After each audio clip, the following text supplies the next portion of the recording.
After my last video, the biggest question I got asked was what were the actual skills that helped me switch from 4 LPA to 65 LPA as a software engineer. So in this video, I want to break that down for you. What were the exact skills that helped me switch jobs? And if I were doing it again today, what would I be focusing on? So at my first role, I started out as Java backend engineer, but I wanted to move to a Python developer role.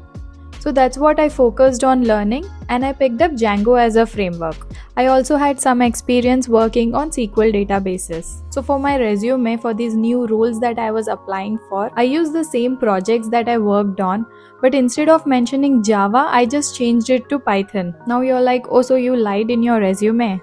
Relax. I actually built the project that I was working on in Python just for my learning purpose. I anyways needed a project to work on so that I understand the concepts properly.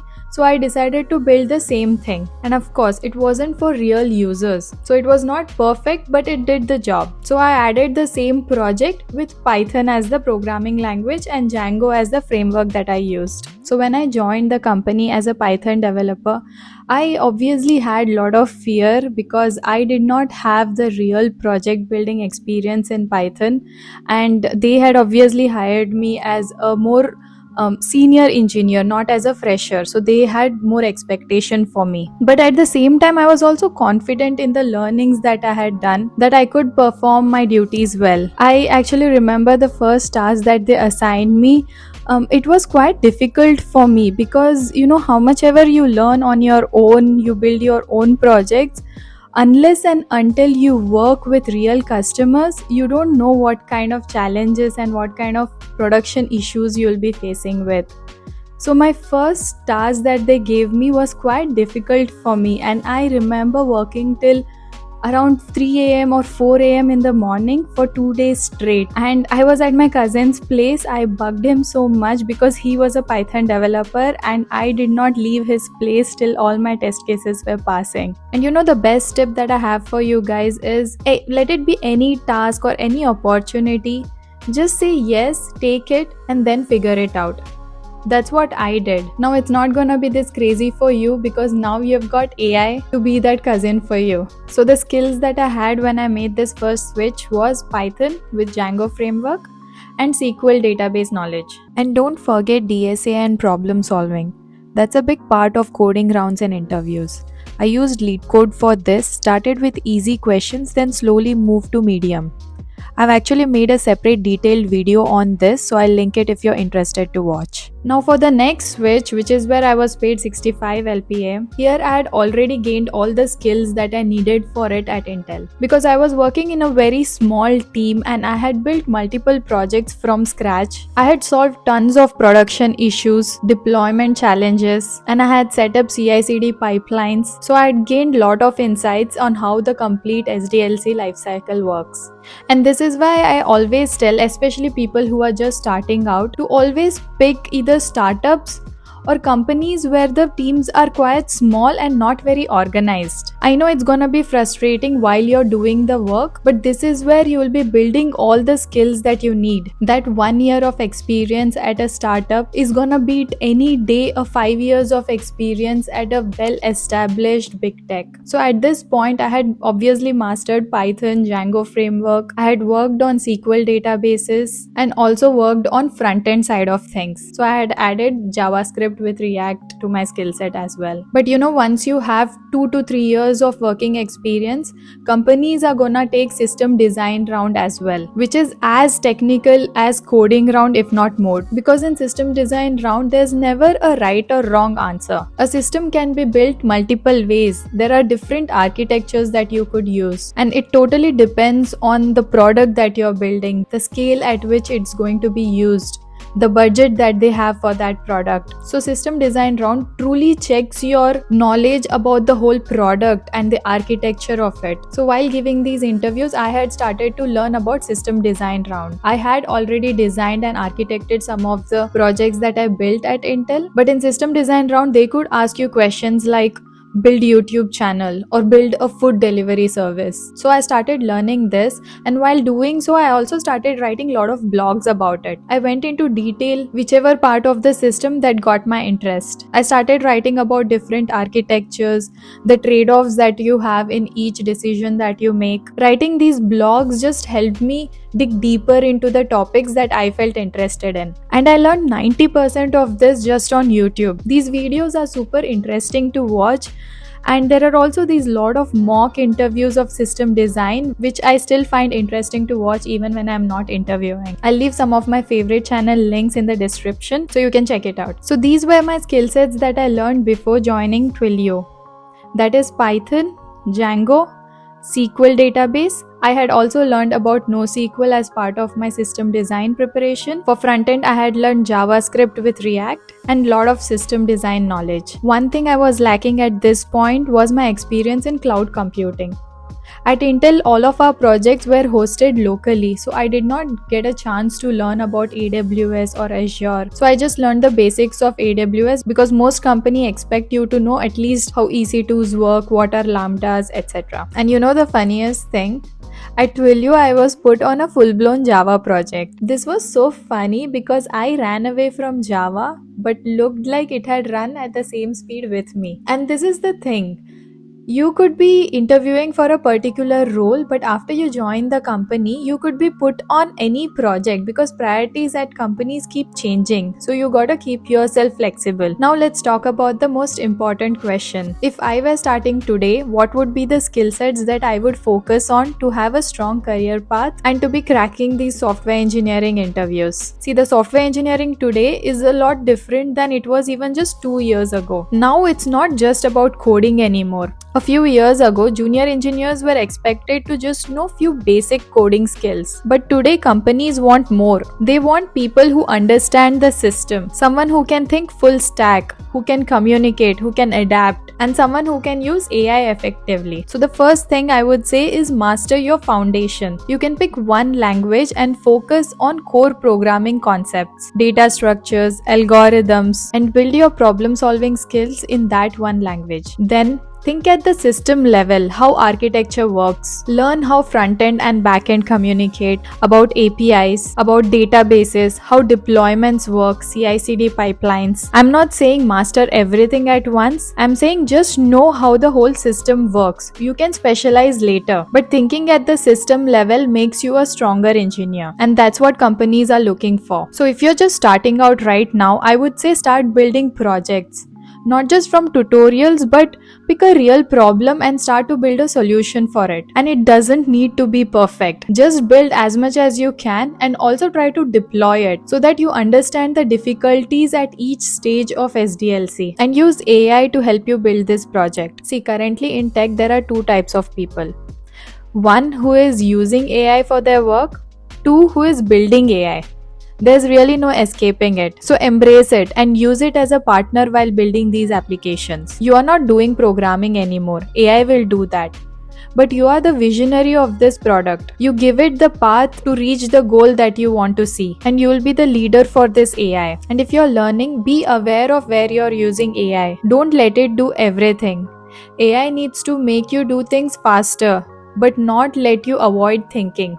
You still need to be the brain of this product. You can discuss your projects with AI, come up with different architectures, and make a decision of what you think is the best solution for it. There's a very thin line between letting AI doing everything or you directing it to what exactly to be done. And make sure to include these things in your resume. You need to mention AI in your project. You need to show how you used AI for building things. What type of models did you use? What's your favorite agent while coding and designing? These things show that you're keeping yourself up to date and have basic knowledge of how LLMs work, what are MCPs, etc. While we are talking about AI, I want to address this question I kept getting a lot in my previous video, that AI is gonna take away all the developers' job. And I want to push back on this. Not because I don't think AI is powerful, because it definitely is. But I feel that we are painting a wrong picture. See, software engineering was never about just writing code. It was always about understanding problem, defining solutions for it, communicating with stakeholders, sitting in meeting and coming up with solutions that works best for your specific product. Once you do these things, AI can help you execute them for you while you hold its hand and take it in the right direction. It's like, imagine when we invented oven, did we think that chefs are obsolete? No, right? We still need someone to bring in the ingredients, build a recipe, and come out with a dish. I don't know if it's a crazy analogy, but I hope you get my point. So stop thinking that AI is gonna take my job, because no one knows what the future holds. But start thinking how I can use AI better than others so that I have that leverage. The next thing that I want you to focus on is communication and collaboration. A lot of people think that how you increase your salary or career ladder is by technical skills, which is partly true, but communication is equally important. You need to be able to align with other people, explain them what you're thinking. I had this colleague who had just joined our company, and he told me that at his previous company he performed really well. He did better than most of his colleagues, but he still didn't get the promotions that he thought he deserved. And the biggest reason was that he never spoke about anything that came to his mind. He was talking only when he thought that it's required. And he decided after leaving that company that the next role that he joins, he's just gonna speak up whatever comes to his mind. He's gonna contribute to whatever ideas he get his mind without thinking twice. And that resonated with me a lot, because I am also someone who struggles with this personally. For example, I would speak only when things are about the work that I am doing, or things that I really care about. But actually, in career, in companies, I feel you need to make yourself as visible as possible. People don't just remember you from the task that you completed, but they will remember you when you are giving your ideas in team meetings, speaking about something that you recently read that could be helpful for the team. Just being vocal and just being visible and putting yourself out there. So communication skills is really important, and this is not just something that you're born with. Don't think that, oh, this person is just naturally that way. You have to teach yourself, you have to force yourself to talk even in situation when you don't think that it matters, or where you're scared to speak up. So do work on that. The next thing that I want to talk about is build your profile. And I don't mean just resume, I mean your profile. I want you to write about the things that you're learning, the things that you're building on LinkedIn. This is not just for building followers, but this basically let people know what you're working on, and this attracts recruiters, managers from different companies. Nowadays, people and companies don't just look at your resume. Lot of my companies reached out to me over LinkedIn by looking at my profile. And when they see that you have written blogs and posts about some technical concepts, they think that this person is someone who is very knowledgeable, who goes deeper into the technical things that he is learning. So just put it out there. This will definitely gain some attention by recruiters. And remember, while attending interviews, it's not just about the technical skills that you have. Your resume might be perfect, you might be knowledgeable in some things, but you can never learn everything. But the thing that you need to show your interviewer is that you're curious, you're interested in learning. You need to show the passion that you have put behind the project. That's what makes you different from other candidates. They need to think that this person, even when he or she is not working, is still reading about technology, keeping themselves up to date on the trends that's happening. And this is really important, because companies like engineers who are passionate about the work that they are doing. For example, in my current role, system design round, I remember the interviewer told me, like, why am I talking so much about Kafka? Is it like an ad? Am I getting paid by them? It's so funny, because I was talking so much about Kafka. I was telling about its pros and how other different ways that you can use, and how I solved this particular problem at my company using it. So, what I'm trying to say is, this basically shows that you're passionate about the work that you're doing, and you read about things, and that's what makes you a good engineer. And the fact that you're watching this video already shows that you're passionate about the work that you're doing. And the next thing I want to say to you is apply for jobs even before you're ready. Don't think like I will take 3 months, I will learn everything, then I will start applying for roles. No, that never works. You're never gonna feel like you're completely ready to start giving interviews. Instead, just apply and then see what happens. See how many calls you get. It actually takes quite few days to start getting interview calls. And while interviewing, you can prepare yourself. In fact, you will know after a few rounds of interviews what exactly the things that they are asking, what you should be focusing on, what skill set the companies are looking for nowadays. So just go ahead, first apply and then start preparing. So my challenge for you right now is open LinkedIn, find a role and just apply for it.